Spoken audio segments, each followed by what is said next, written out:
I want to zoom in just a little on one, DRC, and listening to you today, you seemed quite very optimistic, and even in the structuring of how you're operating in DRC. And you said this is not the same as these other markets. I just wanted you to give some color into that. Yeah, after 10 years of being in DRC, to our listeners, we entered the DRC 2015 when we bought a German bank, ProCredit. Yeah. Grew it to 2020 from $150 million to $800 million. Then we bought the oldest bank in DRC, BCDC. Yeah. It was another $800 million. That gave us $1.6 billion. Yeah. 5 years later, we are now at $5 billion balance sheet. Wow. But the 10 years have made us understand DRC. That DRC may have certainty, uncertainty, but it has one commitment to pull itself out. But there are challenges. Yeah. It's a very fast country, bigger than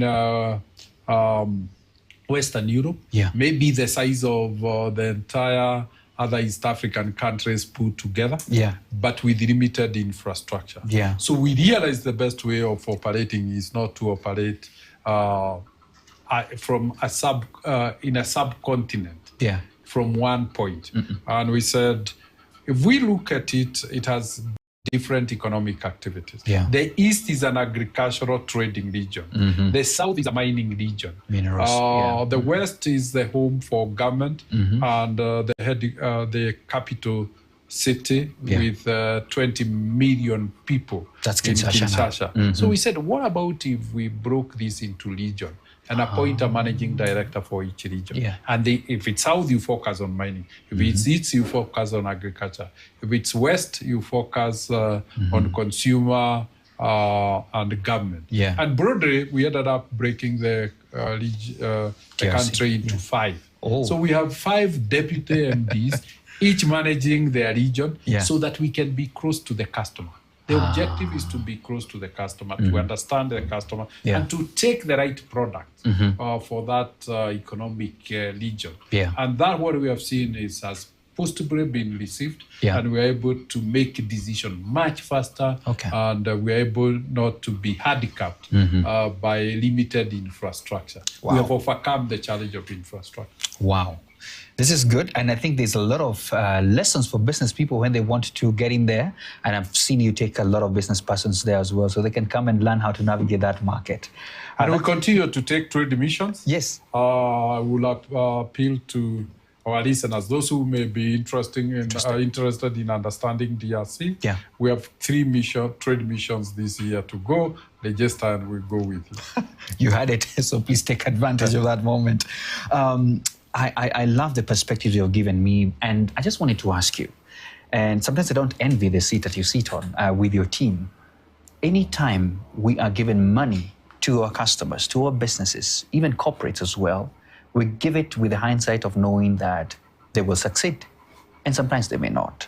And you were not even shy to say that, yes, we are even in court with some of the corporates that probably are still stuck up with the monies and all that. But also, you also mentioned that SMEs are doing very well in terms of their NPLs. You talked of individual loans that you've given. People are doing very well as well.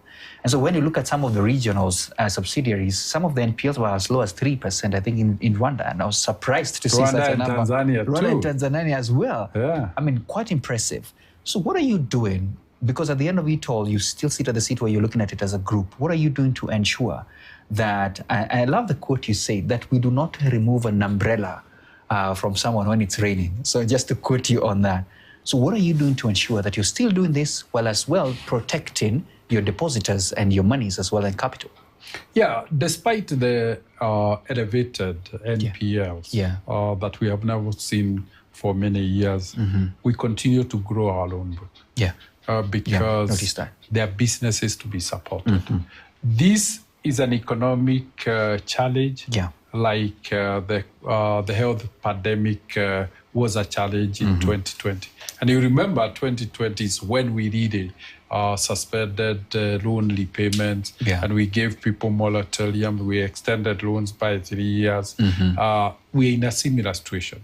A lot of businesses have suffered because of the pending bills. And I'm glad that the government is now. So we needed to bridge that.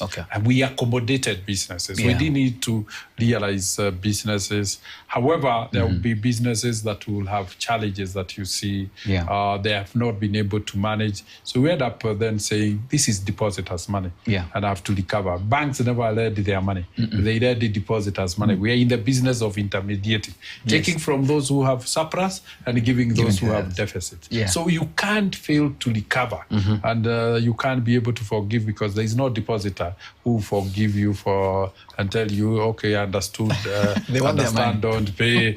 So essentially, what you do is then to manage the situation. So what we have done is to increase our capital so that we fortify the risk. We can be able to take that risk knowing it's volatile. I trust with the government paying the pending bills, we'll see that significant reduction. A turnaround of the economy will be, but irrespective of whether the economy turns around quickly, lessons have been learned. And like Eke, the bird who says, I've learned the shooter has learned to shoot without missing. Eke learns how to fly without patching. Business people are learning how to operate in challenging environments. Ourselves, after that challenge of two years, you can see now we have turned into profitable. We have turned into lending and growing deposit because we have learned how to operate in a volatile uncertain time. So we hope the businesses will continue to support them. And that's why I said we will not remove the umbrella. It's an obligation. They are members during good times and bad times. And their bank will be there with them. Wow. I love that. As we near the close of this conversation, I can't fail to ask two components of things. And I want to start with the non-banking elements of the bank, which has really done quite well. When I looked at your impact investments as well, and talking about even your work with the women in the healthcare, insurance as well.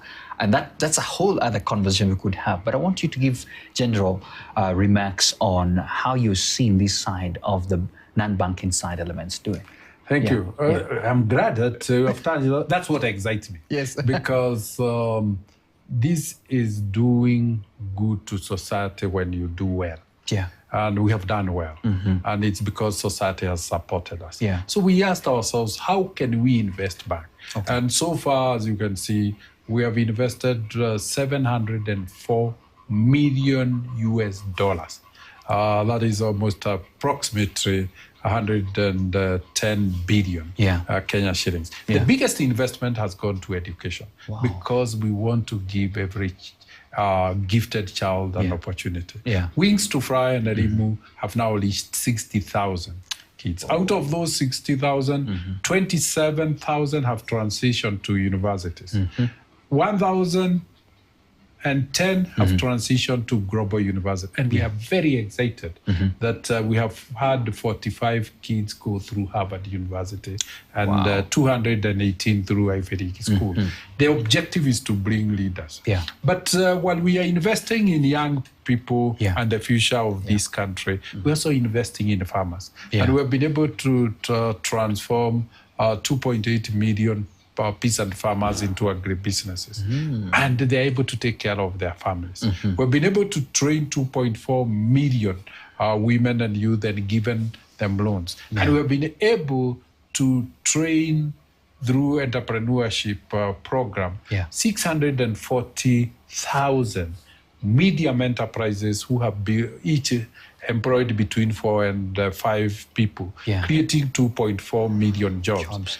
So that is what but what excites me most about the foundation work is when it clicked to us that we can complement the government efforts in providing affordable, accessible, high-quality health.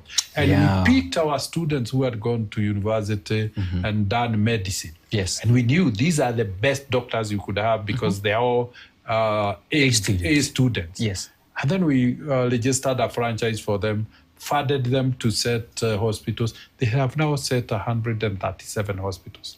To date, they have seen 3.7 million patients. And they're the most affordable health provider in this region, Yeah. highest quality health provider, and most accessible. We're in every county. Yeah. So when you look at that and then you see the children you gave scholarships have now solving a health problem. Yeah. You take real pride. So those are some of the big issues, but also there's the question of social payment. Yes. We work with UN agencies and we support 6.4 million households with social safety payment.